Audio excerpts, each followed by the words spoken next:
So, we talked about improving quality, so I'm going to take you through here. Me and Phil are going to take you through just an example of what we're doing, so we can put it more into context. So we're going to look at the avatar, also known as the... So, here is the avatar, just, without any textures, old school shading, just a diffuse and ambient. This is pretty much what Trinity 1 will do for you, and then put textures on top. This is what it does. Now, let's take a little closer look. Here's an area of the avatar, and then we put normal mapping on it. And so, as you can see, it's a pretty big difference. And the normal map is lit, so when the light is moving, all those little details show off like actual surface bumps. So the difference between these two models is exactly the same amount of polygons in the two. It's about 5,000 polygons in the avatar model. The actual model that it simulates is well over 1 million. Yes. So which would you rather have? Running just as fast, looking a lot better, or just running just as fast? Yeah. I like the one with the bumps on. I think it looks a lot better. And the interesting thing also is that this goes back to what we're talking about. You're seeing the new primitive of 3D here, which are the pixels. The normal map is stored as a pixel map, and that's what's being applied to the triangles. We haven't increased the triangle count. I mean, the actual power in the hardware, we could render all of the amount of triangles in there real time. Yes. It's not a problem. Yes. But what a waste. Yes. Then we would have a game where you could only have one avatar on the screen. You would use it actually as a strategic element. Bring it into battle, slow the frame rate of everybody to a crawl. You would have this quad SLI machine, the only thing that could actually run it, and blow everybody up. Yeah. A tip from the CTO. So here's another thing. Okay, go back to the ugly looking thing, and then we apply normal mapping and shadows. So if you look at the spikes, for instance, on the front, or the little oval things coming out there, you can see additional detail being put to those. But the shadow also, as you can see, conforms to the ship, and it's modeling the spikes back on the area. The shadow you see here is really dark. We're going to be adding more features as we go through this presentation. However, as Phil and I discussed when we started talking about methods to do shadows in EVE, we quickly concluded that shadows in space are really harsh. They're kind of contrasty, because you have this one strong light source, which is the sun. There isn't much else. I mean, there aren't these city lights or anything else that creates a diffuse Not a huge amount of ambient light. No. I mean, EVE space is this really nice, colourful thing, but True. space. I think it's this big black void with a few white dots. Yeah, and we played around even with filtering this, because the technique allows for that. And our art director came in and said, he agreed with us that when it all came together, it looked better to have a strong, well-defined shadow. So let's keep going. So now we put a texture on there. We put a specular as well. Now the shadow, it's a little harder to see, but it will become more visible as we move along. Now we put emissive glow on there, basically putting the little dots that glow in the night on there. You're going to see them also getting bumped up. Now we put environment. And they actually poke through the shadow quite nicely as well. Yeah, exactly.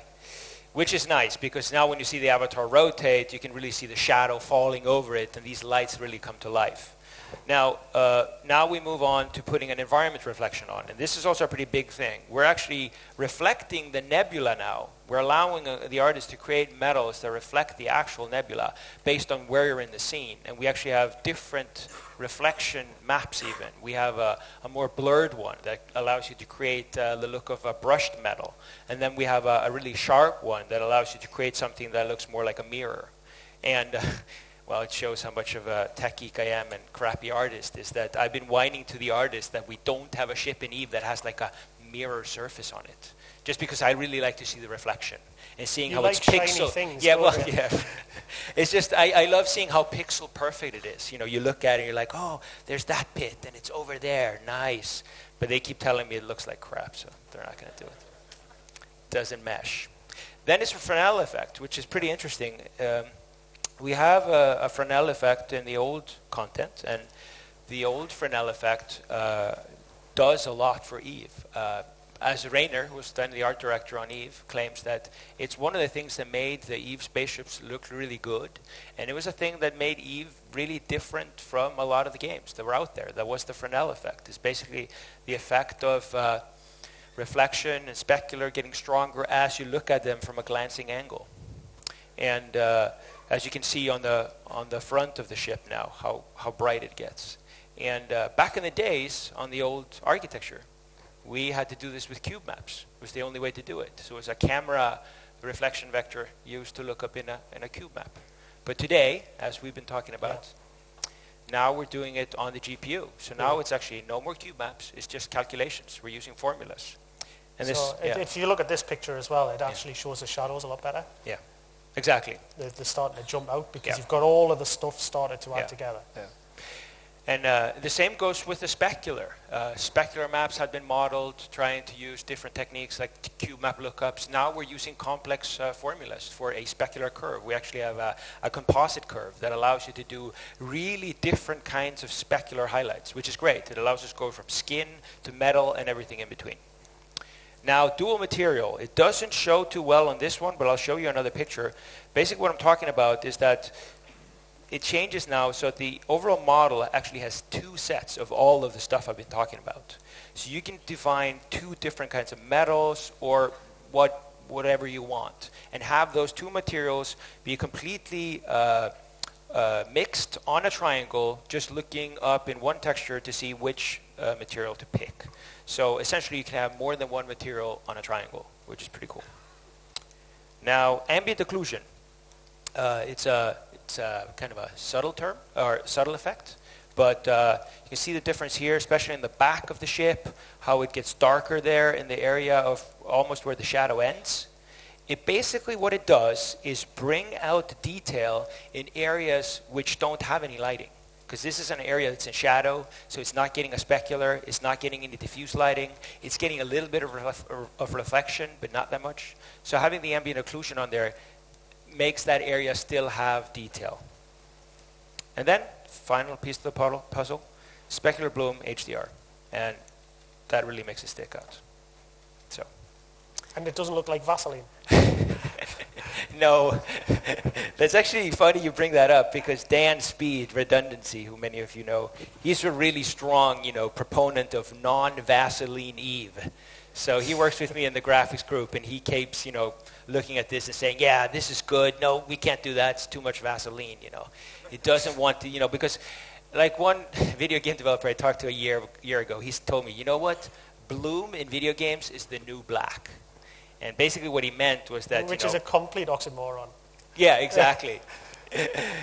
Because what he meant was that everybody was doing bloom and way overdoing it. So it felt like you were just playing and your screen was covered in Vaseline because everything was so hazy.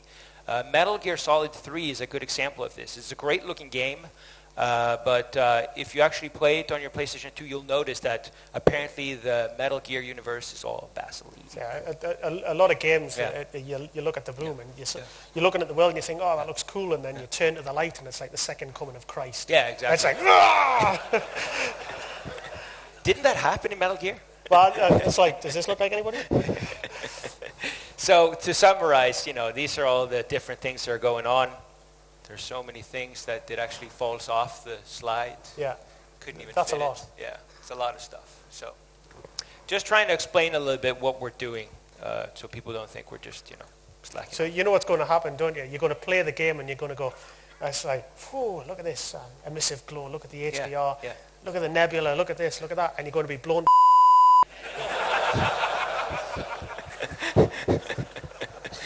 Be warned. Just so Haldor can win. Yeah, no, it's actually a good idea. We should create some ships that just look really great, so people are just awestruck. Yeah. And then they get blown up. Yeah. So here's the avatar again, now just in a different environment.